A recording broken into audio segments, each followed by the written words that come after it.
Estar com vocês aqui, prazer especialmente estar entre amigos, né? Todos conhecidos aí. Agradeço por terem aceitado o convite e agradeço e parabenizo a organização da feira, pessoal da Karine, do Leonardo, sucesso aí mais uma vez e obrigado por terem nos chamado aqui para estar presente com vocês. Nós vamos falar um pouquinho aqui da logística de grãos do sul do Brasil, né? O agronegócio é um assunto que está sempre em pauta. E aqui na nossa região, principalmente, né, não só em termos de produção agrícola, mas também em termos de agroindústria.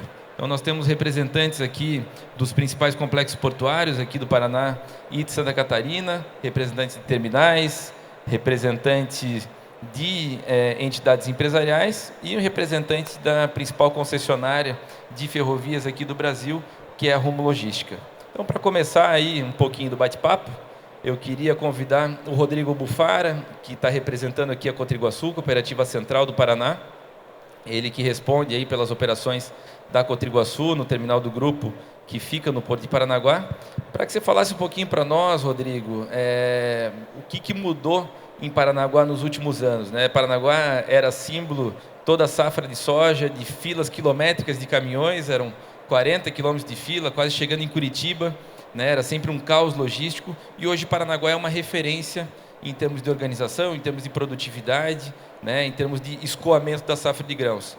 E basicamente a infraestrutura é a mesma, né, são os mesmos berços, os mesmos terminais, o mesmo corredor de exportação. O que mudou ao longo desses últimos anos, né, e como que Paranaguá hoje vem trabalhando aí para poder agregar cada vez mais capacidade? Bom, boa tarde a todos. Boa tarde, Antônio. Obrigado. Boa tarde, meus amigos painelistas aqui. Somos em vários, né? Então, não vou nomear um a um. Obrigado, Karine, pelo convite. E obrigado e parabéns por ter trazido o agro, né, para os painéis das feiras. Né? O agro que está tão bem conhecido, bem falado, mas nas feiras ainda não tem um espaço à altura do que ele merece. Então, parabéns ao evento e que isso só cresça, né, daqui por diante. Bom, Antônio, em Paranaguá mudou tudo, 100%. Né? Desse tempo que você falou, e eu sou desse tempo que você falou, das filas quilométricas em que o William Bonner noticiava Paranaguá, né, a nível nacional, e todo mundo conhecia Paranaguá só pelos problemas. E eu costumo dizer aquilo que foi dito no painel anterior, né, os problemas são fontes de oportunidade. E Paranaguá entendeu isso, né, de que ou ela se modernizava ou ela sucumbia, né, ia perder competitividade. Desse tempo para cá, a informatização em especial foi um evento enorme em Paranaguá. Todos os caminhões que carregam para Paranaguá passaram a ter cadastro, né, no Cargo Online, que foi um sistema criado pelo governo do Paraná, inclusive copiado por outros portos, e eu acho que isso está tudo certo. O que dá certo em algum porto tem que ser copiado por outro mesmo. Então, o agendamento de carga fez com que o pátio de triagem, que naquela época que você falou, das filas, que passava 1.000 caminhões pelo pátio com fila, hoje passa 2.500 caminhões sem fila. Então, alguma coisa, e sem aumento de área. Então, a informatização, a disciplina, a boa conduta logística, fez com que todos os operadores entendessem que trabalhar correto era necessário. A empresa que eu trabalho já trabalhava assim e ela fomentou esse pensamento para que todo mundo pudesse agir da mesma forma. Então, eu diria que a informatização foi primordial. Outra coisa, Antônio, importante, foi a questão do alfandegamento da Receita Federal, que veio com mão pesada em Paranaguá. Eu acho que Paranaguá foi o primeiro porto que sofreu com essa mão pesada da Receita Federal. Nós sofremos muito, mas hoje a gente colhe todos os louros, né, de ter implantado tanta tecnologia.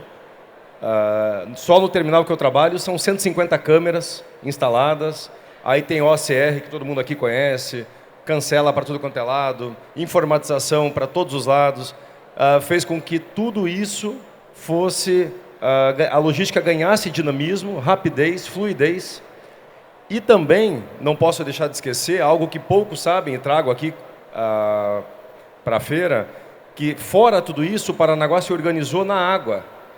Não adiantava nada se organizar na estrutura ferroviária e também rodoviária, que eu já comentei aqui, e os navios não obedecessem um sistema de atracação mais eficiente. Então, eu fiz parte disso, a gente montou um comitê e fez novas regras de atracação mais justas para que navios realmente, com a carga 100% pronta, atracassem. A gente perdia muito tempo com navios que atracavam e não tinham a carga 100% pronta, enquanto outros que estavam atrás tinham a carga pronta e não atracavam. Por incrível que pareça, era assim que a coisa funcionava. Então, a gente mudou as regras de atracação e fez com que o processo logístico funcionasse desde o campo até o embarque do navio. Porque todos nós sabemos que o processo logístico ele é medido pelo gargalo. Se você tem um gargalo no meio, é ele que mede o fluxo. Então, a gente conseguiu entregar desde o campo até os navios um processo logístico muito mais rápido, eficiente e, principalmente, com credibilidade aos clientes, algo que Paranaguá sofria muito, né? Com a questão de credibilidade lá atrás, e hoje, reconhecidamente, um porto ágil, forte e com muita credibilidade. Legal, obrigado, Rodrigo. Eu acho que um outro ponto também importante de Paranaguá, que a gente compõe nos últimos anos, foi a integração, né, entre os terminais, colaborando inclusive com entrega de carga um para o outro, né? Então, o objetivo é fazer a operação rodar, mesmo que um terminal não consiga alimentar sozinho, o terminal vizinho ajuda a alimentar e todo mundo faz o porto rodar de uma forma mais rápida, né? É isso que é bom ter um bom moderador junto, né? Que se esquece algum ponto, ele traz. Claro, Paranaguá é o complexo do corredor de exportação, é um complexo único no mundo, onde 10 terminais trabalham juntos. Então, se a gente não tiver isso que você acabou de falar, uma harmonia entre os terminais, um espírito de cooperação, a gente nunca vai alcançar os objetivos. E aí eu falo com muito orgulho também de ter participado da criação da TEXP, né, que é uma nova associação, com muito mais profissionalismo, muito mais propositivista, né, do que anteriormente, que a gente só apagava incêndio em Paranaguá. Então, esse ponto que você falou me alegra muito, me dá muito orgulho, porque eu participei, sou um dos diretores da associação também, e a gente entendeu que a concorrência fica de lado. Na hora de discutir eficiência logística e de operação, a gente tem que pensar juntos e de forma contributiva. Perfeito, obrigado, Rodrigo. Eu teria de passar a palavra aqui para o Cleverton, né? O Cleverton, presidente do Porto de São Francisco. Primeiro de tudo, parabenizar pelo ótimo trabalho que você vem fazendo aí à frente da CEPAR Porto de São Francisco do Sul, tenho acompanhado, sabe disso. E queria que você falasse um pouquinho para a gente, Cleverton, como é que o Porto de São Francisco hoje é referência em termos de produtividade na questão do embarque de grãos agrícolas. Basicamente é um único berço, né, naquele corredor de exportação, alimentado por 3 terminais, que movimentam um volume muito alto por ano, né? Então, que você apresentasse para a gente como que isso é feito e, acima de tudo, como é que a administração do Porto de São Francisco do Sul vem trabalhando para aumentar a capacidade de escoamento de grãos, não só do Porto Organizado, mas também em toda a Baía da Babitonga. Boa tarde, Litinho. Boa tarde, demais colegas aqui de painel. Boa tarde a todos. Gostaria inicialmente de parabenizar a Feira Logistique, na pessoa da Karine, né, na organização. O Porto de São Francisco do Sul tem muito orgulho em participar, em ver um evento como esse crescer, se consolidar. Santa Catarina é referência nacional em vários segmentos, agora também referência nacional em eventos na área de logística. Então, parabéns, que essa feira se consolide e traga sempre bons frutos a todos, né? Falar do Porto de São Francisco do Sul, no aspecto de movimentação de grãos, é bem fácil, né? São Francisco tem uma história já consolidada nessa área, já passou por momentos de crises, de dificuldades. Nós temos hoje um movimento bastante expressivo, temos novos terminais se agregando ao nosso corredor de exportação. Nós temos também aqui o TESC, né? Depois o Fábio, não vou dar spoiler aí, né, em relação ao TESC, que é o nosso terminal arredado, um terminal multipropósito, que é um dos mais eficientes do Brasil, também atuando muito bem e muito forte na área de granel e exportação. E o Porto de São Francisco do Sul vem com essa expertise já de alguns anos, melhorando sempre, né? O Porto atravessou momentos de dificuldades, sobretudo na parte de manutenção de equipamentos. O corredor de exportação, até 2019, ele era gerenciado por uma empresa do governo do estado, a Cidasc, cuja atividade principal era a defesa sanitária animal e não operação logística. Isso trouxe algumas dificuldades, até que em 2019 uma participação também muito efetiva da ANTAC. Queria cumprimentar até o Bruno aí, que está presente. Já trabalhamos juntos há muito tempo em alguns projetos, né? Mas a ANTAC teve um papel importante nesse quesito, devolvendo o corredor de exportação para a gestão do porto organizado.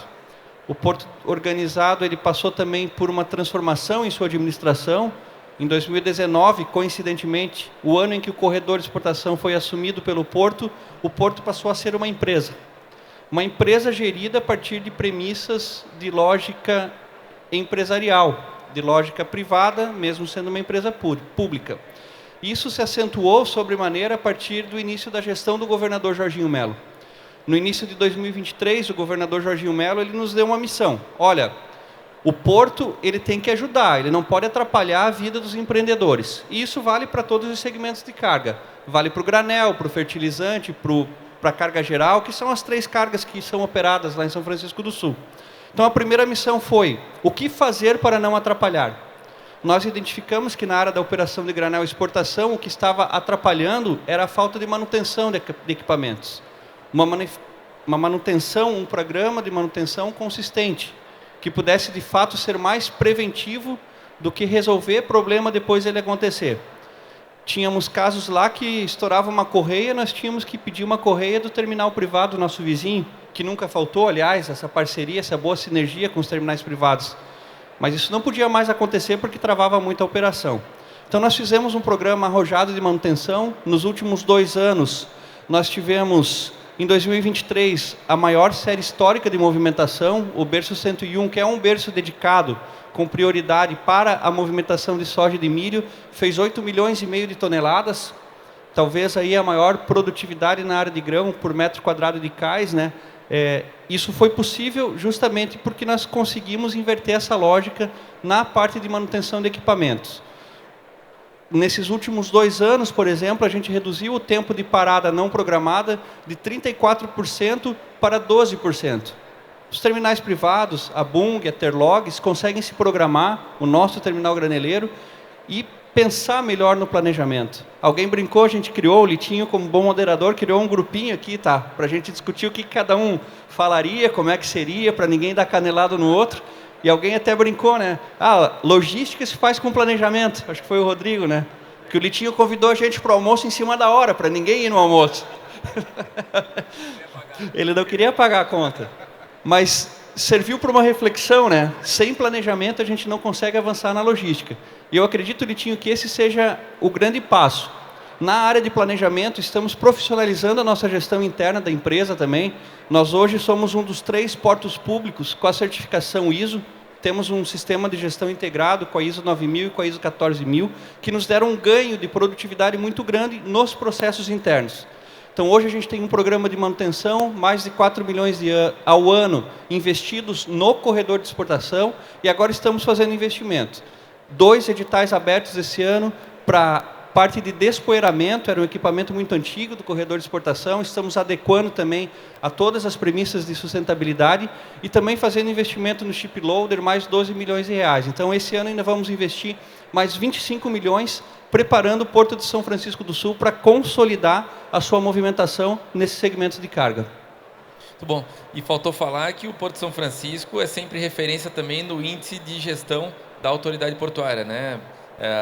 A ANTAC, o Ministério, eles fazem um ranking de governança dos portos organizados aqui no Brasil, e tanto São Francisco quanto Imbituba, que são os 2 portos aqui hoje delegados ao governo do Estado de Santa Catarina, sempre são referência em termos de índice de gestão. Então, aproveito para passar a palavra para o Cris. Cris, meus parabéns aí pelo trabalho que vem desenvolvendo à frente do Porto de Imbituba, juntamente com toda a equipe. Fico contente de ver, né, um filho de Imbituba, um imbitubense, de fato, né, à frente da gestão do Porto, e isso vem sendo refletido nos resultados que o Porto vem obtendo. O Porto de Imbituba é um porto que era basicamente um terminal de embarque de carvão, e a partir aí da segunda metade da década de 90, precisou entrar no mercado como um porto multipropósito e buscando, vamos dizer assim, o seu espaço numa região muito competitiva, né? Onde nós temos aqui um grande centro de cargas gerais containerizadas, que é o Complexo de Itajaí. Nós temos 2 grandes centros multipropósito, né, e muito voltados também ao granel, que são Paranaguá e São Francisco do Sul, e Imbituba vem achando o seu espaço, né, e vem garantindo cada vez mais uma fatia desse mercado tão concorrido. Há pouco mais de 10 anos iniciou os embarques de granéis agrícolas.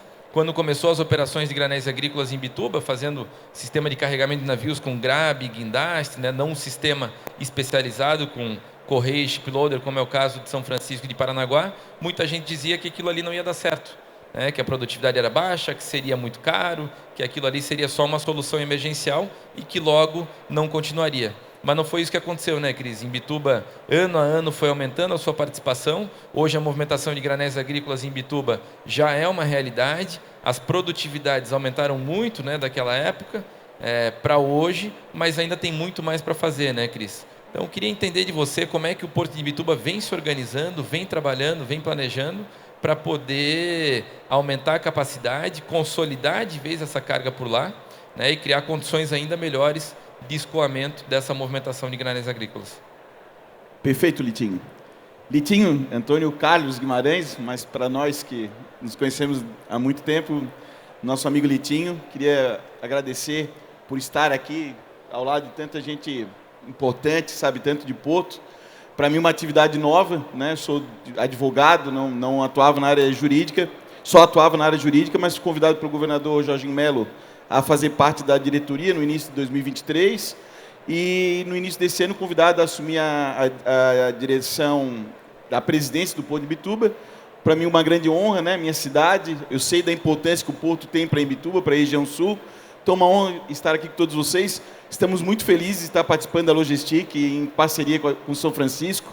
Estamos muito felizes com a feira, com tudo que a gente está assistindo na feira nesses 3 dias, pelo número de pessoas que nos visitam. Então, acho que é o sentimento de todos que a Logistic veio para ficar. É uma feira importante que tem se consolidado a cada ano e esse ano, de forma muito especial, marcou um ponto muito positivo para nós aqui da região sul. Com relação a Imbituba, é exatamente isso, Litinho. Nós somos um porto jovem, jovem que eu digo no seu atual modelo de administração. Fomos delegados ao Estado de Santa Catarina apenas em 2012, então são 12 anos de delegação. Nesses 12 anos, a gente evoluiu muito. Passamos de lá em 2012, quando o Porto foi delegado ao Estado, nós movimentávamos 2 milhões de toneladas. Esse ano, né, 12 anos depois, estamos movimentando 8 milhões de toneladas, então a gente quadruplicou o nosso movimento em uma década. Então, é um sinal de que a gente está no caminho certo e dentro daquilo que o Porto tem de instrumentos à sua disposição, né, ainda não mecanizado, o Porto é muito eficiente com o que tem. Então, é um presente que nos orgulha, mas o mais importante é dizer que a gente está preparando um Porto para o futuro. Eu vi em alguns painéis aqui a preocupação que o setor tem, né, da questão da demurge, das filas, da questão rodoviária, dos gargalos que os portos têm. E eu posso dizer que Imbituba está se preparando muito bem para o futuro. Hoje nós temos um porto muito bem organizado, uma governança muito alta. Nós temos um porto com condições de investimentos. Nós estamos investindo até final de 2027 mais de 200 milhões de reais com dividendos do próprio porto.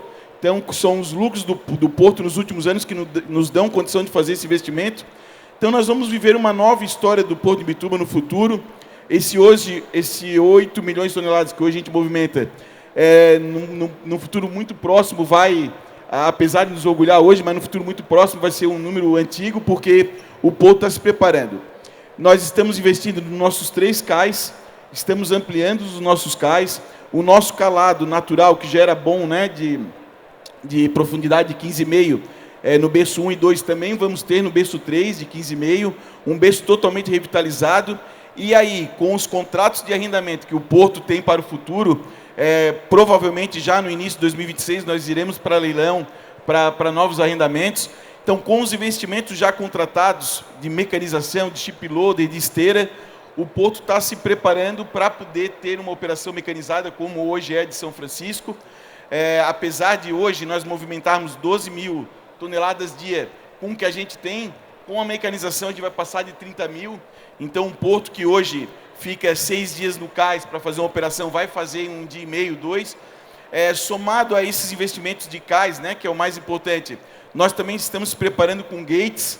A gente já aumentou um gate do ano passado para esse ano. Estamos também negociando com a Santos Brasil para ter um gate, um futuro gate chamado de Gate 4, também se preparando para deixar de ser um gargalo. Nós já temos 15 balanças no porto, estamos comprando mais 2. Então é um porto que vem se preparando muito para o futuro, como falou Paranaguá, na questão da tecnologia. Nós inauguramos, mês passado, um dos melhores data centers portuários do país, um investimento de 8,5 milhões. Tem um caminhão que demorava ali 1 minuto para entrar no porto, hoje leva 20 segundos. Então a gente ganhou muito na operação. Então, como eu tenho dito, né, dividido com o pessoal que está lá, nós estamos realmente preparando um porto para orgulhar cada vez mais Santa Catarina. É motivo de referência também a força que os portos ganharam com o governador Jorginho Melo, por fazer uma secretaria exclusiva de portos, aeroportos e ferrovia, dando um outro significado para esses modais em Santa Catarina. Temos a sorte de ter à frente ainda da Secretaria de Portos, Aeroportos e Ferrovias um imbitubense, Beto Martins, que conhece muito bem da área, que tem feito um grande trabalho não só nos portos, mas nas ferrovias e nos aeroportos. Então a gente vive um momento de muita expectativa de ter um porto realmente que vai representar muito bem Santa Catarina, como já faz São Francisco, no cenário nacional. Obrigado, Cris. Entrando agora um pouquinho aqui na questão específica de terminal, né, saindo um pouquinho da visão da autoridade portuária e entrando aí no operador de terminal. Fábio, o TESC é uma referência em termos de adaptabilidade. O terminal inicialmente ele foi concebido e arrendado com uma visão, e ao longo do tempo ele foi se transformando e basicamente se adaptando às necessidades e oportunidades do mercado. Então, ele cada vez mais continua sendo um terminal multipropósito, e eu acho que, eu sempre comento, né, é interessante ver o TESC com o tamanho que ele tem, a versatilidade que consegue entregar e o volume de carga que movimenta, né? E alguns anos atrás iniciou de fato também como um terminal aí de escoamento de granéis agrícolas. Como é que é hoje, vamos dizer assim, o terminal em termos de volume de movimentação? O que vocês fazem de cargas gerais, de granéis de importação, e o que fazem hoje de grãos agrícolas, e como é que você vê essa continuidade de movimentação de granéis no terminal? Boa tarde a todos. Quero agradecer a Karine pelo convite, a oportunidade de participar desse painel, compondo com amigos aqui tão ilustres. Isso realmente é um privilégio, é uma honra para mim poder participar desse evento e, sobretudo, com os amigos aqui neste painel. Bem, o nosso caso do TESC é um caso que a gente realmente reconhece como um case importante, um diferencial no setor portuário, porque, como o Litinho nos disse, foi um terminal concebido lá atrás, no início da lei do marco da modernização dos portos, ainda em 96, para ser um terminal de movimentação de produtos florestais renováveis. Mas essa carga, ao longo da construção do terminal, ela foi sendo containerizada, assim como muitos grupos de cargas passaram pelo processo de containerização. Quando o terminal ficou pronto, a carga ela já não tinha demanda, a carga estava dentro dos boxes. E nós tivemos que nos adaptar e se aparelhar para, então, movimentar container. Então, o TESC se tornou um terminal full container, e até 2016 operou com índices e com produtividade bastante interessante nesse grupo de carga. Mas a modificação mercadológica fez com que o container migrasse para alguns terminais de uso privativo. E naquele momento, isso em meados de 2016, nós estávamos em vias de concluir o primeiro período de arrendamento do terminal. Precisávamos propor um plano de investimento para a renovação do nosso contrato, e estávamos no momento em que toda a nossa demanda estava tendendo a zero. Então, nós começamos a fazer estudos, analisando qual era a demanda do país, qual era a demanda da região, o que Santa Catarina precisava. E nos apoiando também muito no Plano Nacional de Logística, lá de 2015, nós percebemos que, principalmente, a região sul, em especial o eixo Paranaguá-São Francisco, teria um déficit de capacidade de escoamento do grãos em função da trajetória e da perspectiva de crescimento do agronegócio, vis-à-vis a oferta de capacidade que os berços de grãos tinham naquela época. Então, nós iniciamos um processo para transformar o terminal, diante de um cenário mais inóspito que possa se pensar, porque a empresa passou realmente por um vale. Nós nos esvaziamos para, então, depois reiniciar um novo projeto de transformação. Felizmente, nesse intermédio, O TESC se especializou muito na operação de produtos siderúrgicos, parceria longa com a ArcelorMittal, hoje o TESC como o principal operador portuário desse cliente. Aprendemos, nos especializamos nesse produto, enquanto o projeto graneleiro ficava pronto. Somente em 2022 nós iniciamos de fato o projeto, um projeto de 250 milhões de reais, que dotou o terminal de gates automatizados, de sistema de recepção dentro da zona primária, que é um diferencial. A maioria dos terminais graneleiros tem a recepção fora e se conecta por meio de correias. No nosso caso, os nossos silos estão dentro da zona primária, a nossa moega de recebimento rodoviário está dentro da zona primária, o que é um problema, mas também é uma solução em muitos casos. Hoje o TESC ele consegue armazenar até 90 mil toneladas numa bateria de 3 silos. Isso, em alguns momentos, nos permite até trabalhar com 2 produtos simultâneos, o que não é o melhor desenho, mas nós conseguimos fazer também. E 2 tombadores, o qual hoje, pelo nosso sistema, pelo nosso processo, pelo nosso desempenho, entrega uma das melhores taxas de recebimento rodoviário do país por equipamento. Isso em função de todo um estudo logístico, e aí eu vou me valer também da frase do meu amigo Rodrigo aqui, porque logística é planejamento. E lá no TESC a gente diz que quem planeja sofre menos. Então nós tivemos que reduzir o nosso sofrimento a partir de uma excelência no planejamento e na execução, para que nós conseguíssemos, num terminal com 68 mil metros quadrados e dotado agora com toda a instalação do sistema de grãos dentro dessa zona, pudéssemos receber os caminhões, em torno de 350 caminhões dias de grãos e mais 200 caminhões para as outras cargas, 550 caminhões dia. Hoje o TESC tem 8 gates automatizados. Eu já peguei o benchmark aqui, viu, Jackson? 20 segundos, tá? A gente está trabalhando para chegar no 30. Mas, de todo modo, a gente precisa dispor de um fluxo muito ágil, desde o agendamento, a chegada dos caminhões na primeira triagem. Outro diferencial do TESC, nós temos 2 triagens de caminhões. Isso porque nós temos um único acesso rodoviário, que é a BR-280, que tem um fluxo extremamente complexo, para não dizer caótico. E esse sistema de controle de fluxo de caminhões nos permitiu atender a necessidade do nosso projeto, não parar o nosso sistema de recebimento. Nosso core é manter o tombador sempre ativo, com ciclos de 5 a 6 minutos, o que nos permite receber em torno de 14.500 toneladas dia, e que aquilo que parecia ser o nosso gargalo inicial, hoje tem se tornado uma das nossas forças. A gente consegue ter giros muito efetivos no nosso sistema. Nós estamos com 33 giros anuais da nossa capacidade estática, uma referência muito positiva se a gente olhar o cenário Brasil, e com taxas de carregamento também diferenciadas. O último navio nós operamos com taxa de 45.500 toneladas dia. Isso é muito importante para nós, considerando que é um sistema muito jovem. Nós estamos completando o nosso 2º ano de operação e já carregamos mais de 5 milhões de toneladas nesse período. Por que eu estou dizendo isso? Porque o modelo do TESC, ele permitiu dotar a Santa Catarina de um aumento de capacidade para exportação de grãos. São Francisco do Sul é o complexo que teve o maior crescimento nesse segmento de carga, olhando o primeiro semestre 25 contra o mesmo período do ano anterior, e nós temos orgulho, como TESC, de participar dessa performance e contribuir para esse crescimento. Enquanto a gente não tem obras estruturantes que possam nos ajudar a alcançar a excelência de todo o sistema, nós trabalhamos dentro do nosso processo para trazer diferenciais que possam nos permitir ser competitivos. Afinal, nós temos pessoal de Paranaguá que está voando, a gente precisa ser competitivo, nós precisamos também avançar nisso, em tecnologia, em performance de processo, em equipamentos confiáveis e produtivos. E esse é o nosso grande trabalho e desafio. Oferecer a capacidade no estado de Santa Catarina para que nós possamos crescer a nossa participação aí na exportação e no escoamento da produção do agronegócio. Legal, muito bom, Fábio. Parabéns aí, trabalho que realmente dá gosto de ver.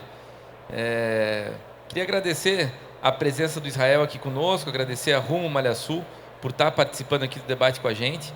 nós discutimos sempre muito a questão portuária, né? Então, a visão da administração do porto, a visão do terminal, a visão do usuário do porto, a visão do governo, né? Em termos de organização portuária, mas muitas vezes nos falta ter o operador da ferrovia participando dessa discussão também.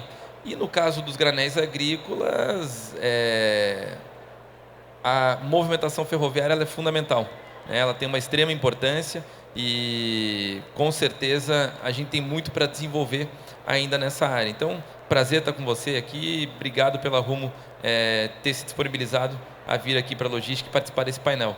Queria entender um pouquinho mais, Israel, uma situação que para a gente, às vezes, é um pouco difícil, né, de entender como é que funciona, porque pouco se entende sobre capacidade ferroviária, né? E a capacidade ferroviária ela não é simplesmente o quanto se carrega num trem ou qual é a limite de velocidade naquela via, e muitas vezes ela está associada com as condições, né, no recebimento dessa carga junto aos terminais. Então, eu queria que você explicasse um pouquinho para a gente como é que funciona essa questão, o que poderia ser feito, né, o que a gente precisaria aqui no Sul para poder agregar capacidade ferroviária, tirar caminhões da estrada e poder escoar ainda mais volume, sem estar perdendo cada vez mais carga lá para o Arco Norte. Bom, boa tarde, Antônio. Boa tarde, colegas aqui de área. Boa tarde a todos. Em primeiro lugar, eu queria agradecer muito aos organizadores do evento aqui por nos convidar, que o modal ferroviário, ele via de regra, eu costumo dizer que o modal ferroviário ele é um tipo de modal meio introvertido, né? Meio modesto, meio acanhado, né? Que poucas vezes a gente lembra dele, e às vezes que a gente lembra é aquele dia que a gente acorda super atrasado por um compromisso muito importante e de repente a gente chega naquele ponto onde o trem passa e quem que está passando? O trem, né? E aí quem conhece, quem convive com o trem ainda sabe, tomara que não seja locomotiva, tomara que seja locomotiva. Por quê? Porque a locomotiva geralmente está na frente do trem, né? Se for locomotiva, que significa que tem mais 120 vagões para trás para passar. E aí a gente lembra, né?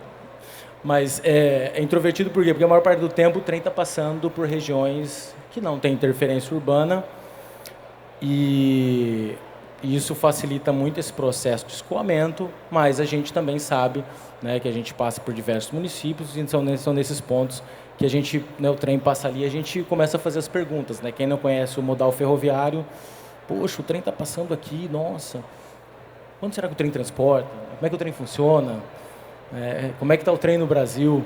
Então, um evento como esse e ter a nossa participação como Rumo é muito importante para a gente falar um pouco desse modal, para a gente falar um pouco de como a gente está se posicionando como Rumo Malha Sul, especialmente no momento, né, de término de concessão e uma nova concessão, e especialmente porque nos últimos anos, né, desde 2015, a gente trabalhou muito assiduamente aqui para a ferrovia da Malha Sul, para que a gente pudesse vislumbrar nos próximos 10, 15, 20, 30 anos projetos disruptivos e projetos que de fato aumentassem a capacidade do modal ferroviário nos nossos estados, que quem acompanha os números e conhece um pouco dessa evolução deve ter percebido que ali entre 2005 e 2015 andou muito, né, muito de lado e a gente conseguiu, né, dar sinais de crescimento substanciais e de projetos transformadores ali depois de 2018 até, né, esse momento que a gente está agora.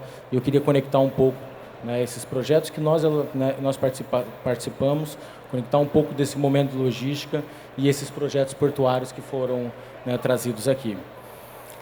Gente, o que é importante falar sobre o modal ferroviário, né? A gente costuma falar que o trem é igual um transatlântico, ele dá muito trabalho para tirar do lugar e ele dá muito trabalho para parar, né? O ideal é que a gente mexa o mínimo possível no trem. E para vocês terem, né, alguns grandes números aqui, a gente leva, né, eu vou pegar um caso específico aqui, mas, né, para ilustrar, a gente leva algo como 32, 34 horas para sair do norte do Paraná e a chegar no Porto de Paranaguá, no Porto de São Francisco. Essa é uma etapa do nosso processo, esse é o trem circulando. Porém, quando a gente chega no porto ou nos terminais de origem, essa etapa de carregamento e de descarga também ela é muito relevante. O quão eficiente a gente faz essa atividade, mais gera capacidade que a gente possa carregar e descarregar mais. E aí o trem, como eu disse para vocês, ter que tirar um vagão, ter que manobrar um vagão, ter que passar por essas interferências rodoviárias faz com que o tempo aumente ou diminua. E o que a gente entendeu nos últimos anos? Como é que a gente, junto, né, com os portos, junto com os nossos terminais, a gente transforma e aumenta essa capacidade para que esse tempo e essa etapa seja menor. Até 2, 3 anos atrás, a gente demorava entre chegar no porto de Paranaguá ou no porto de São Francisco, descarregar e sair novamente, algo entre 28 e 34 horas. Então, acho que esse é o primeiro ponto-chave que eu queria trazer aqui. Como é que a gente faz com que a ferrovia transporte mais? Não é só aumentar a velocidade do trem, mas é o quão rápido a gente é na etapa também de descarga e carga. E nesse sentido, a gente avançou muito nos últimos 5 anos. Por quê? Porque a gente está falando hoje que a partir do ano que vem, a gente vai ter em Paranaguá um sistema de descarga ferroviário, que quem, né, já procurou saber a respeito, ele faz com que esse tempo hoje, que é de mais de 30 horas, baixe para 12 horas. E diferente de um modelo atual, que a gente faz vários encostes pequenos, a gente entra com um trem de 120 vagões, separa 60 vagões numa linha, outros 60 numa outra, e já puxa mais um trem de 60 e coloca 60 vagões. Hoje a gente descarrega em terminal que a gente faz encoste de 8 vagões, 10 vagões. A gente movimenta entre Paranaguá e São Francisco 13 a 14 milhões de toneladas, fazendo encostes de 8 em 8, 10 em 10. Então, acho que esse é o primeiro ponto que eu queria trazer aqui, Antônio, que eu percebo que o sul do Brasil ele avançou muito no entendimento de como a gente destrava a capacidade ferroviária. E uma delas começa com o porto. Porque quando a gente traz um moegão em Paranaguá e faz com que essa capacidade hoje, que a gente está falando ali vamos falar do Cais Leste, de 4 a 5 milhões, só com essa integração e esse terminal, essa moega que vai poder descarregar até 700 vagões no dia, a gente já está falando que só essa obra por si só aumenta em 25%, 30% de capacidade. A gente deve, né, subir de 5 milhões no Cais Leste para algo como 7 milhões, só com um projeto como esse. Eu digo para vocês que vários projetos de aumento de velocidade, até por uma questão de engenharia, faria com que a gente melhorasse 2, 3 horas no tempo de trânsito. Ao passo que um grande projeto num terminal de descarga dá um incremento de mais de 25%. E, falando de São Francisco, ainda tem muito potencial para destravar. Nós vamos falar mais para frente, mas aí existem grandes projetos que podem fazer isso. Então, a partir do momento que a gente hoje tirou aquela dúvida sobre a capacidade da Serra de Paranaguá, de fazer trens longos, né, de descer com 10, 20, 30 milhões de toneladas, e com esses incentivos, que é parte do setor público, em parceria com o privado, de melhorar a eficiência portuária, a gente consegue conectar isso com mais capacidade. E aí, olhando para frente, obviamente, nova concessão, vocês podem ter certeza que a gente vislumbra grandes números pela frente no modal ferroviário aqui no sul do país. Muito bom, muito obrigado. A gente falando de escoamento da safra de grãos, pensa sempre na questão da exportação, né? Então, portos, exportação, embarque desses grãos aí para o exterior. Mas existe uma demanda muito grande também por granéis agrícolas, né, por grãos agrícolas, na agroindústria, e a nossa região sul aqui ela é muito forte na criação de aves e suínos e na agroindústria que produz, né, que abate esses animais e vende eles aí no mercado interno, no mercado externo. No caso do nosso oeste de Santa Catarina, é uma região que tem uma agroindústria muito forte, mas devido ao tamanho do nosso estado, né, ser um estado de dimensões reduzidas e com relevo muito ostentado, a nossa produção agrícola é uma produção fraca. Então isso faz com que Santa Catarina seja um estado fortemente demandante de grãos agrícolas para atender essa produção aí de aves e suínos. Então eu queria entender de você, Lenoir, como é que é a visão do oeste de Santa Catarina, como é que é a visão da FACISC, de outras entidades representativas, com relação à nossa carência de infraestrutura para poder atender a demanda dessa agroindústria e como que, vamos dizer assim, a logística acaba influenciando tão forte nisso aí. Ok, obrigado, Litinho. Obrigado pelo convite, por estar aqui. E realmente uma das grandes preocupações que a gente tem, não só no oeste, mas no sul do Brasil, é a questão da logística, né? Hoje nós temos um consumo, a necessidade de importar, principalmente do centro-oeste do Brasil, somente o oeste de Santa Catarina, em torno de 7 milhões de toneladas por ano.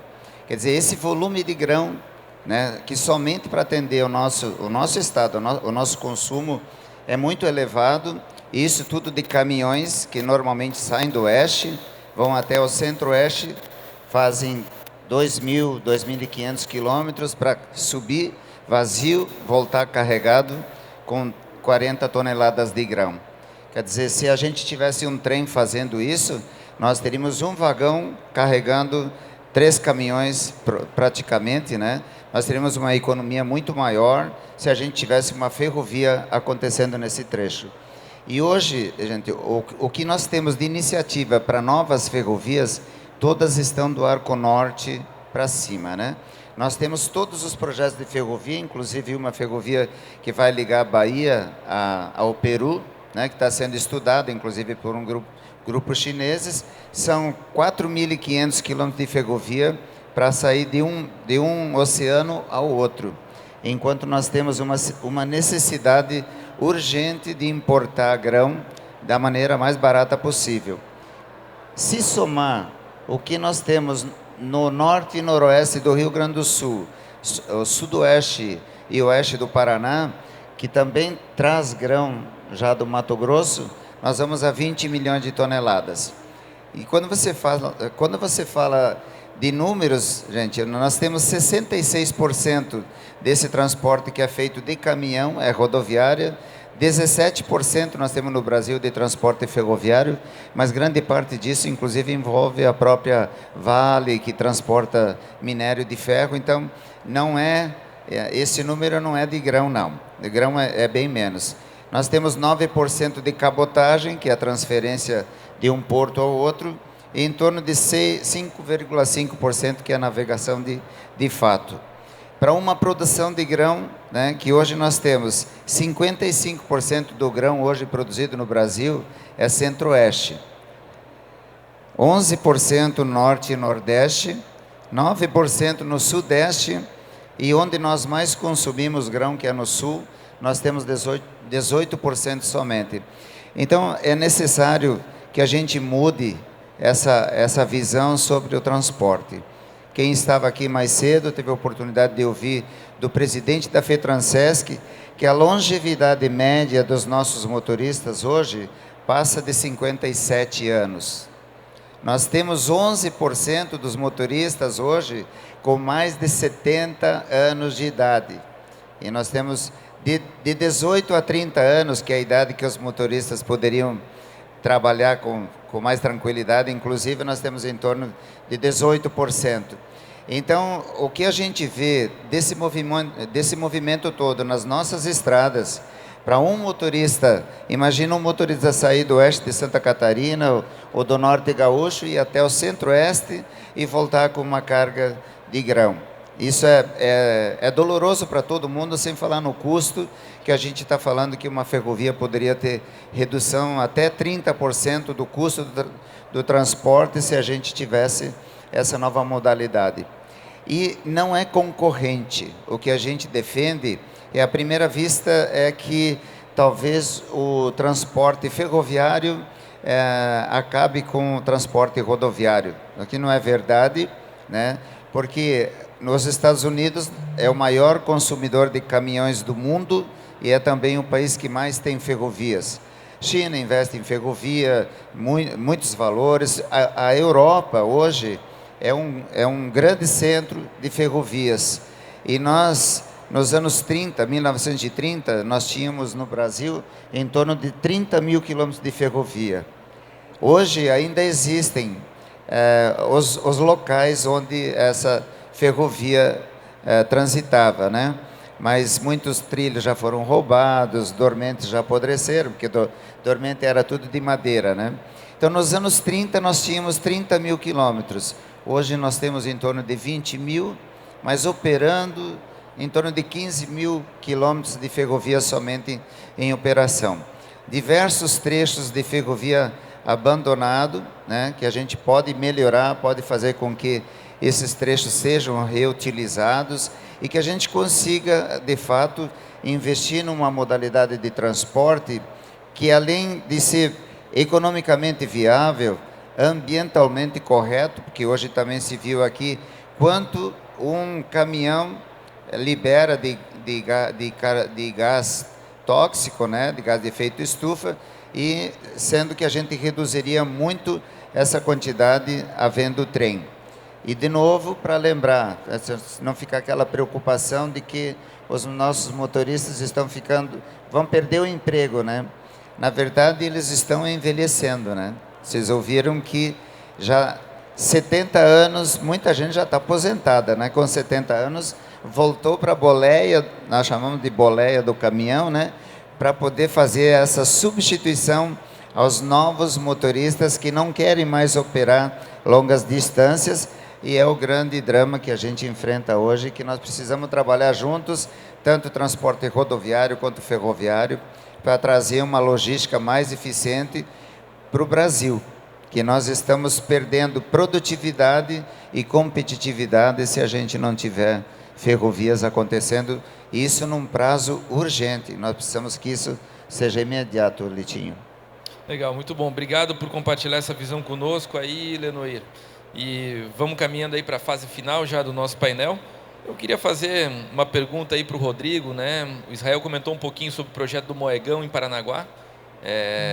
Hoje, Paranaguá, basicamente todas as áreas ali no Porto Organizado, na Poligonal, já estão arrendadas, né? Então está definido quais são os terminais, mas tem muito o que se fazer, né? Com certeza Paranaguá não vai ficar estagnada, a demanda do mercado é muito grande, né? A produção agrícola é crescente, todo ano se viabiliza basicamente um novo terminal em função do crescimento da nossa produção agrícola aqui no Brasil. E queria ouvir de vocês como é que estão novos projetos em Paranaguá. Tem a questão do Moegão, como é que vocês estão vendo aí para aumentar a capacidade ainda mais do que se faz hoje? Bom, Antônio, é o seguinte, vou tentar ser didático para não ocupar muito tempo, né, já que estamos indo para o final. Paranaguá tem 3 grandes projetos acontecendo, né, que já são realidade. E aí é legal estar aqui na feira comentando de que esses 3 projetos já não são mais apenas projetos, eles já estão sendo executados. Por que eu digo isso? Porque tinha muita gente que não acreditava, cética de que Paranaguá poderia avançar nesses 3 projetos. Um deles, o Moegão, que o Israel já comentou, que é um investimento na ordem de quase R$1 bilhão, é a maior obra portuária pública do país, né, que vai fazer com que uma grandíssima moega descarregue para todos os terminais do corredor de exportação. Os detalhes o Israel já passou. O terminal que eu trabalho, a Cotriguaçu, vai ser o primeiro terminal a se interligar. Essa novidade já está sacramentada. Nós somos o primeiro terminal que já definiu pela interligação e todos os outros devem seguir esse mesmo caminho. E nada mais é do que uma grande moega que faz com que a gente passe a descarregar muitos mais vagões por dia, por mês, por ano em Paranaguá, justamente pelos motivos que o Israel já falou, principalmente porque o comboio vai chegar numa composição única e não picotada, como é hoje, né, em Paranaguá. E como quase toda cidade portuária, Paranaguá tem pouco espaço de avanço. Então nós temos que fazer mais diante do mesmo espaço, né? É quase que uma cidade-ilha. Então o acesso é sempre um desafio gigante. A gente vai conseguir chegar com composições bem maiores e com isso descarregar muito mais vagão para todos os terminais. E sem dúvida nenhuma, o grande crescimento na descarga em Paranaguá, no corredor de exportação, está no ferroviário. O rodoviário, que eu já expliquei aqui na primeira pergunta, ele está quase que no limite da sua capacidade. A gente já fez quase tudo que era possível. Então o grande crescimento em chegada de carga está na ferrovia através do projeto Moegão, que já está 70%, Israel, por aí. 70% pronto, falta 30%, deve estar inaugurando no início do ano que vem, eu acredito. O segundo dele, que você falou, importantíssimo, no dia 30 de abril desse ano, na Bolsa, em São Paulo, leilões aconteceram, né? Na verdade, Paranaguá, como você bem disse, leiloou todas as áreas que já estavam disponíveis. O nosso governador, o nosso presidente do Porto, Luiz Fernando, são pessoas e profissionais muito competentes nessa área e usaram, né, da sua competência, dessa parte da burocracia e conseguiram destravar todas as áreas que estavam com seus contratos vencendo em Paranaguá, tanto os greenfields, as áreas novas, né, quanto também aqueles que já estavam constituídos. Aí, falando especificamente do corredor de exportação, no dia 30 de abril, 3 áreas foram renovadas, né? O terminal da Cargill, que é o Par 15, continuou com a Cargill, ainda bem, representado pelo Fábio aí, continuou com eles por mais 35 anos. O terminal da Dreyfus, que era o Par 25, foi arrematado pelo consórcio Dreyfus-AMAGE. Então a AMAGE é um novo player que entra em Paranaguá, coloca ativo em Paranaguá, antes não tinha. e a Dreyfus já consagrada continuou. E a grande novidade no Par 14, que é uma área que envolve 3 terminais, a Centro-Sul, o silo público, né, o silão, o famoso silão, que sempre operou com pequenos cerealistas, agora muda seu perfil, né, e mais uma área verde. Essas 3 áreas foram arrematadas pelo Par 14 pelo Banco BTG, que passa a ser o novo arrendatário dessa área. Esses 3 novos arrendatários têm por obrigação de contrato investir no PIR em T, que é o famoso PIR em T em Paranaguá, né? Junto com o investimento público também, mas boa parte é deles. Então, com isso, Paranaguá passa a resolver problema de terra através do Moegão e, em poucos anos, eu acredito que sim, essas empresas estão dispostas, inclusive, a antecipar o investimento. Eles têm 5 anos para investir, mas eu acredito, pelo que se fala, que eles devem se organizar para investir antes disso. E aí Paranaguá passa a ter 4 novos berços, né, através do T, e com um calado maior para navios maiores. E aí é uma nova realidade para o porto de Paranaguá. O terceiro pilar, que a gente comenta pouco, mas trago aqui com muita clareza, é a concessão do canal. Paranaguá é vanguarda nesse modelo de concessão. Nunca um porto do Brasil, né, concessionou através da Bolsa uma dragagem. E esse ano, com certeza, na B3 nós vamos ter a concessão do canal de Paranaguá, que muitos sabem, é uma baía muito desafiadora, ela assoreia muito rápido. Se a gente não cuidar, realmente fica difícil até de manter o calado atual. E tenho certeza que com essa concessão numa empresa privada, seja ela qual for, a gente vai conseguir chegar finalmente aos 15 metros, que é o que Paranaguá merece e precisa para ontem. Então, Litinho, esses 3 projetos, Moegão, concessão das 3 áreas em Paranaguá e também da concessão do canal, com certeza vão jogar Paranaguá lá para frente, aonde ela sempre mereceu estar. E o mais legal, né? Aproveitando os amigos aqui, ninguém rouba a carga de ninguém, o Brasil é uma potência, o Brasil é gigante. Então, eu sou um entusiasta, eu acho que ninguém precisa roubar a carga de ninguém. Eu acho que todo porto tem carga para crescer por si só. E isso já está mais do que comprovado, né? Todo mundo junto, aumenta a eficiência, um ajudando o outro, a gente faz com que o Brasil se torne, né, cada vez mais essa potência agrícola.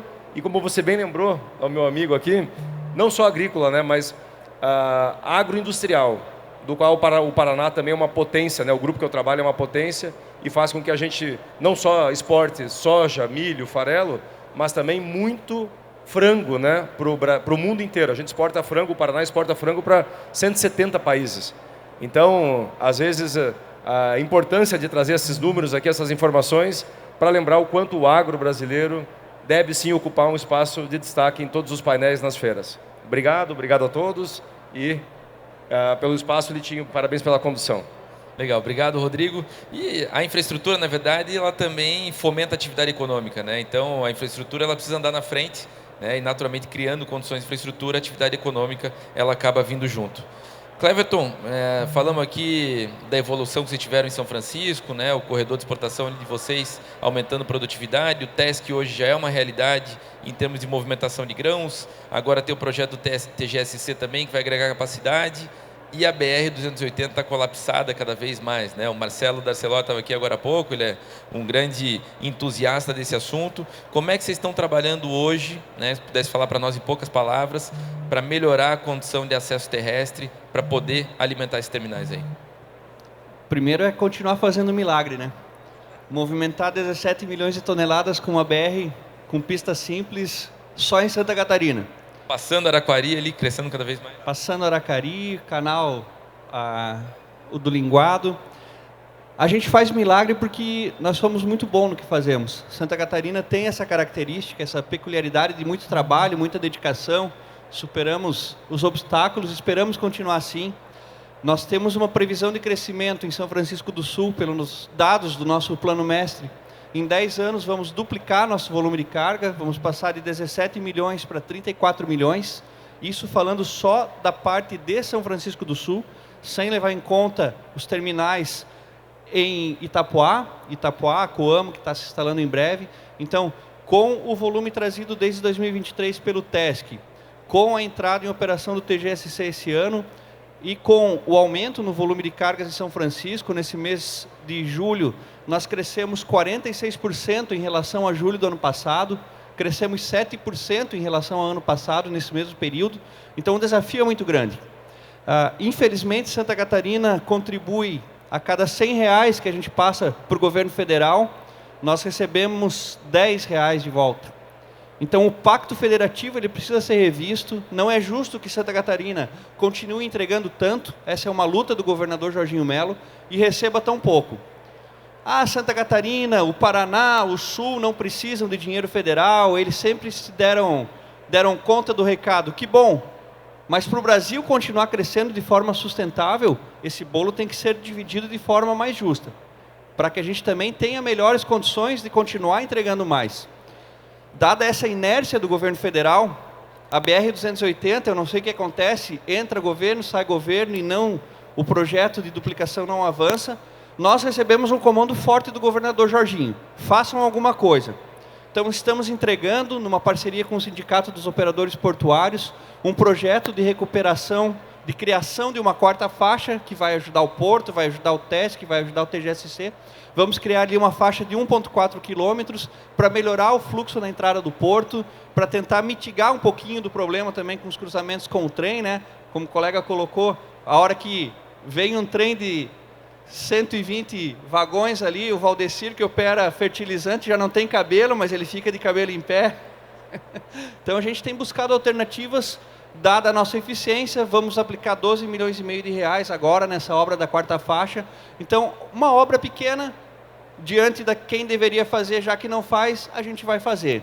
Uma outra obra muito importante para nós também, em 2 anos e meio, a gente alavancou 324 milhões de reais, numa parceria com o Porto Itapuá. Estamos já fazendo, já está contratada a obra de aprofundamento do canal externo, vamos levar de 14 para 16 metros, receber os navios de 366 com capacidade plena, vamos deixar de ter a exigência de fazer um fundeio intermediário, vamos dar mais giro para os navios graneleiros, para os navios de fertilizante. Então, isso vai melhorar muito, em pouco tempo aqui, a condição do Porto de São Francisco do Sul, mantendo, em razão da capacidade de trabalho da comunidade portuária catarinense, agregado a esses investimentos, a nossa característica de pujança, de inovação, de sustentabilidade, que é algo que tem feito a diferença na vida e também nas entregas que estamos fazendo em São Francisco do Sul. Aproveito, porque o tempo é curto, para agradecer a condução do Litinho, agradecer mais uma vez o convite, parabenizar a Logistic, agradecer aqui a todos os companheiros aqui de painel e a todos os presentes. O Porto de São Francisco do Sul está à disposição, contem sempre conosco. Obrigado, Cleverton. Cris, aproveitando aí o assunto, Imbituba é um porto de mar aberto, né, águas profundas, tem uma condição de acesso aquaviário fantástica, mas para que a gente possa desenvolver cada vez mais nos granéis, né, sejam eles agrícolas ou minerais, um acesso ferroviário, né, a nossa malha é fundamental. Como é que o Porto vem trabalhando hoje junto ao poder público para que a gente possa um dia criar uma condição de acesso ferroviário do Porto de Imbituba à Malha Sul, que é operada pela Rumo? Eu entendo que o caminho adotado pelo governador Jorginho Melo, juntamente com os estados do Paraná, Mato Grosso do Sul e Rio Grande do Sul, de criar um projeto único de ferrovia, né, que foi iniciado há uns 15 dias atrás e que está se consolidando, é fundamental para toda a cadeia logística do Sul, para que a gente não tenha apenas trechos de ferrovia, para que a gente possa ter toda uma integração. Então, acho que é fundamental esse passo dado pelos governadores aqui da nossa região, somado a Mato Grosso do Sul, e eu acho que esse é o futuro dos portos, né? Poder estar integrados, para poder ter ferrovias integradas. Eu acho interessante uma foto lá no Porto de Imbituba, de 1886, quando o Porto começou a fazer movimentação do carvão, e o carvão que chegava no Porto já era via ferrovia. Então, estamos falando de 140 anos, né, que o país dormiu aí em berço esplêndido, mas não avançou em ferrovia. Então, é um passado que a gente precisa recuperar. E eu acredito muito nesse projeto interligado entre os estados do Paraná, Rio Grande do Sul, Mato Grosso e Santa Catarina. Queria aproveitar, pegando até um gancho do Cleverton, estava aqui o Jedson, que trabalha comigo lá no Porto Vicinal, olha o telefone, acabamos de receber da Marinha do Brasil a autorização, a portaria autorizando o Porto de Imbituba a receber navios 366. Então, esse ano ainda, o Porto de Imbituba vai, pela primeira vez, um porto catarinense já recebeu os navios 366. Acho que é motivo de orgulho para todos nós catarinenses.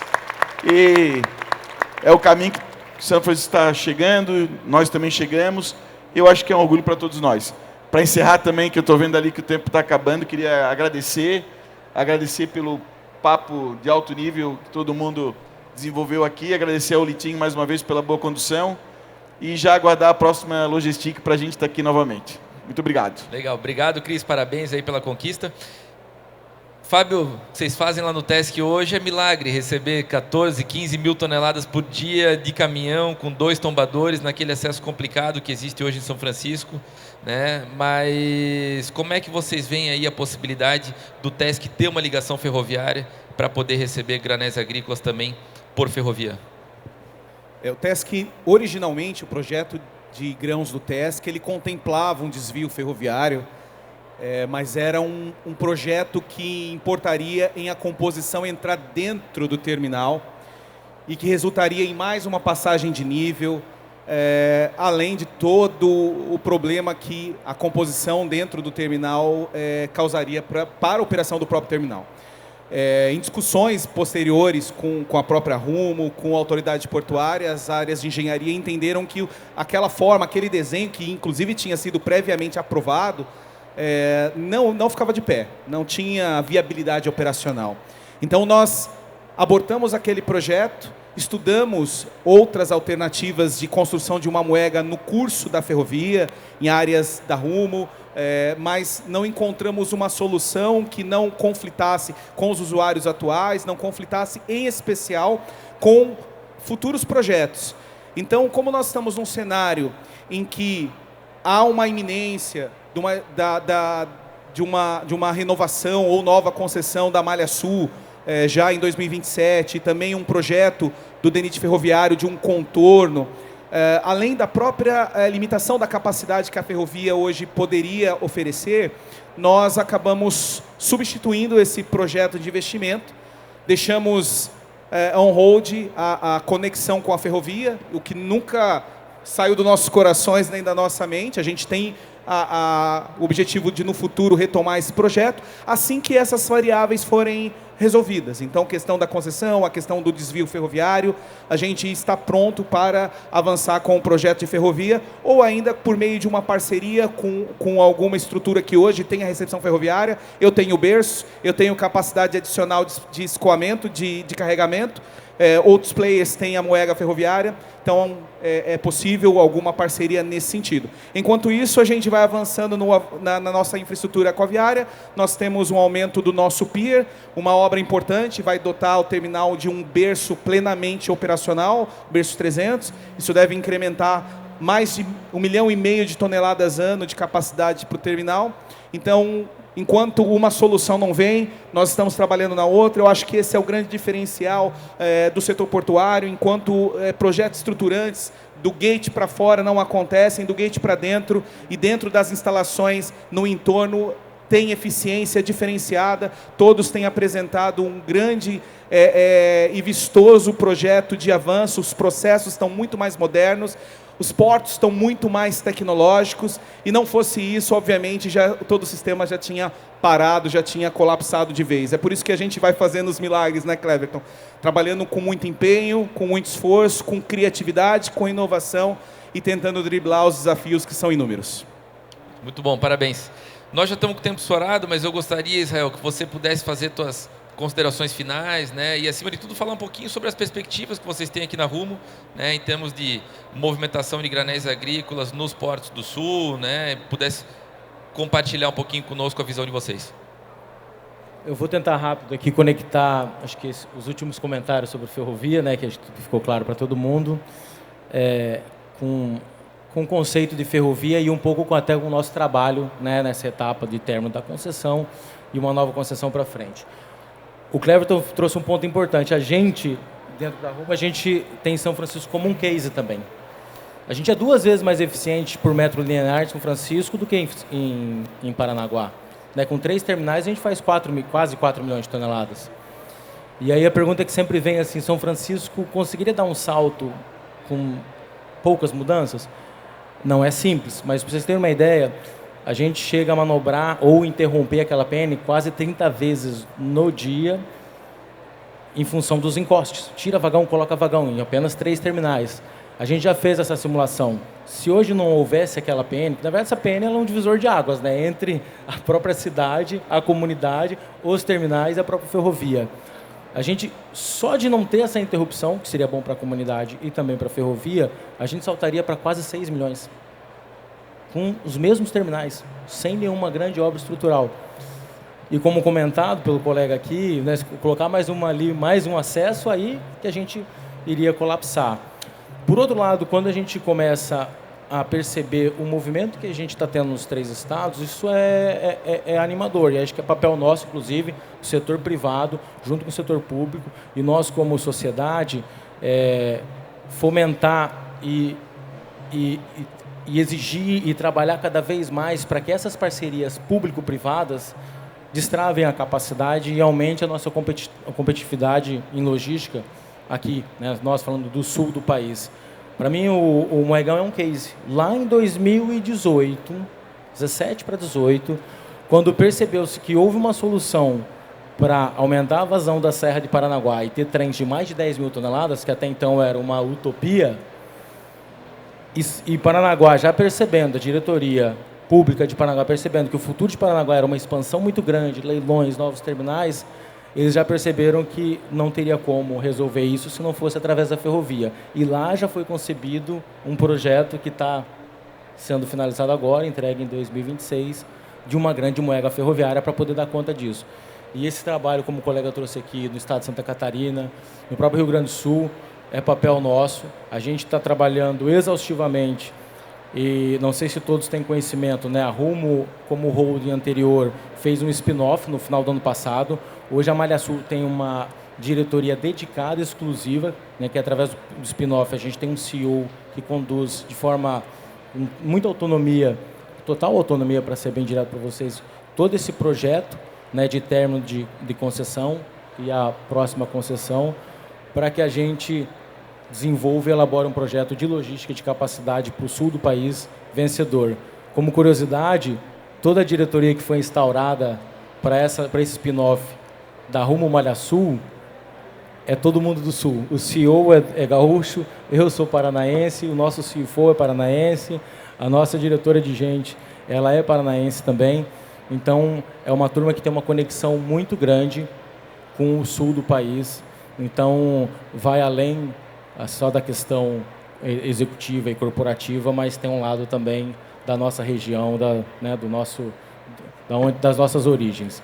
Então, acho que para finalizar, esse é o produto que a gente vai estar entregando e a gente está trabalhando muito forte com o setor público para dar todo o caminho e todo o direcionamento de como é que a gente faz a ferrovia que hoje, né, a gente está falando aí de algo como 14 milhões de toneladas, a gente, nessa nova concessão, chegar a 24, 30 e até mais em termos de capacidade.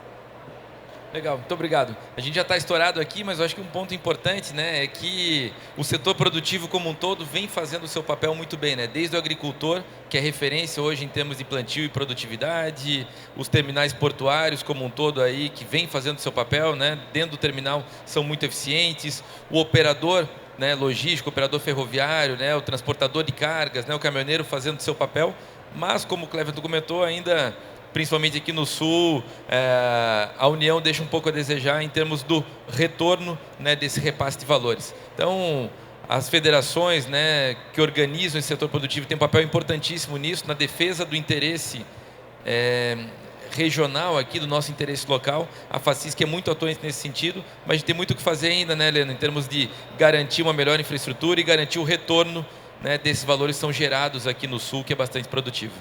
Sim, muito. Na verdade, há 4 anos atrás, a gente juntou aqui todas as federações de Santa Catarina, FACISC, Fiesc, FAESC, enfim, esses nomes que vocês já conhecem, e criamos o movimento Pró-Ferrovias. Na época não se falava muito, eu estou falando 4 anos atrás. Está aí, a gente começou o movimento justamente para chamar a atenção sobre essa situação. Olha só o que a gente ouviu aqui da eficiência com que os portos tiveram que se organizar para aumentar a capacidade de descarga, para poder receber mais caminhão. Se não tivesse havido isso, as filas seriam muito maiores. E por isso que nós defendemos que a ferrovia é uma necessidade, principalmente para longas distâncias, para poder atender essa urgência, inclusive, que nós estamos sofrendo hoje nas nossas rodovias.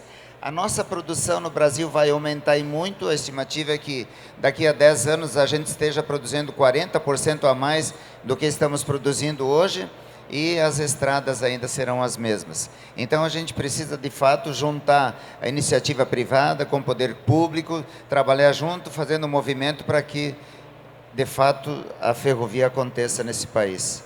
Perfeito, muito obrigado. Gente, obrigado pelo tempo disponibilizado aqui, compartilhado conosco. Parabéns pelo trabalho aí que vocês desenvolvem. Karine, parabéns mais uma vez aí pela feira, sucesso. E obrigado aí a todo mundo que esteve conosco nesse painel. Valeu, boa tarde.